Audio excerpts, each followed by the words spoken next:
আসসালামু আলাইকুম। প্রবাসীদেরকে নিয়ে কাজ করতেছে আসিফ নজরুল নাকি কেন চুতিয়া আমগরে কেমনে বানাইতেছে আমগোল্লাই নাকি অনেক কাজ করতেছে। কালকে একজনের হলে মিশুয়ার গেছি টিকিট কাটবো বিমানের টিকিট কি মারাটা দাম করে দিছে শুধু একটা মিনিট ফলো করেন। বিমানের টিকিটের দাম কত? 2500 রিয়াল। আগে আছিল 1500 রিয়াল 1600 রিয়াল। হ্যাঁ, আর প্রবাসী কত উপকার করছে গিয়ে জানেননি?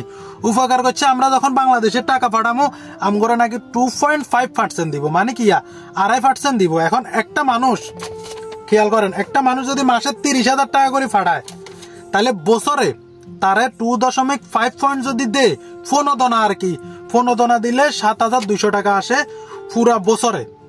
কথা খেয়াল করে বুঝিয়েন। এরপরে বিমানের টিকিট আগে আছিল কত? 1500-1600 হইলো হাইট 47,000 টাকা।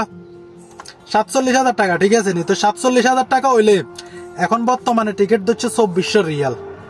2400 রিয়াল সমান একটু হালকা হিসাব করলেও বরাবর কি 76,800 টাকার উপরে আসে। 76,800 টাকা। তাহলে বেশি নিচে কত? আমগতন 28,800 টাকা। আমগর পুরো বছরে দিছে কত হিসাব করি চান? আসিফ নজরুল প্রবাসী করলে একদম ফোনটা মারে দিতেছেন আপনারা। প্রবাসী করলে আপনার পুরা বছরে দিতেছে আমগরে 7,200 টাকা ফোনদনা, আর আমগতুন বছরে নিতেছে 28,000 টাকা। এটা কি একটা বারও মানা নেওয়া যায়? একবার মানে নেওয়া যায়নি।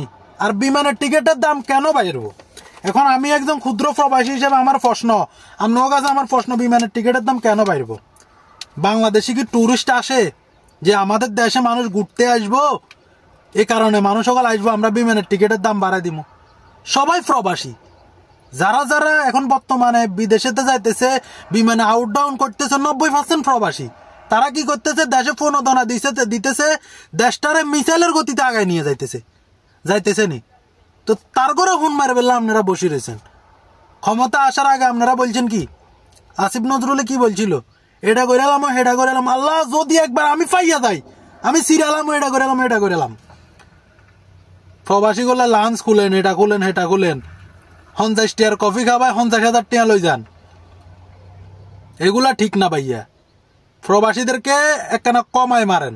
যারা দেশের টাকা পাচার করতেছে তাদেরকে ধরেন, যারা স্বর্ণ চোরাচালানি করতেছে তাদেরকে ধরেন, যারা মনে করেন যে জমি বেশি লুটপাট করি তার করে ধরেন। প্রবাসীরা এক একটা যোদ্ধা, এক একটা রেমিটেন্স যোদ্ধা, তার করে মারিয়েন না।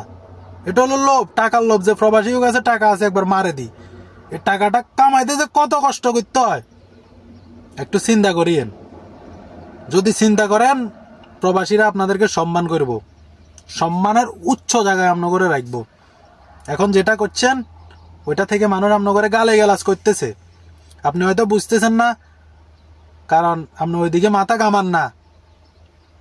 আল্লাহ হাফেজ, ভালো থাকিয়েন। বেশি কিছু বলার নাই। বিমানের টিকিটের দাম কমাই দিয়েন, ফাস্টফুডের লাগিয়া সর্বোচ্চ সুযোগ সুবিধা দিবেন।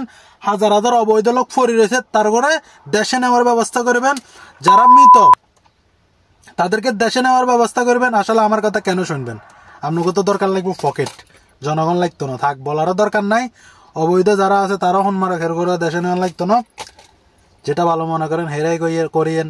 ফোলাফাইন যারা আছে প্রবাসী, এগুলো হলো মধ্যবিত্ত গরিব, হেরগো চিন্তা হেরাই করবো, আপনারা পকেট পুরান, সমস্যা নাই। আল্লাহ হাফেজ।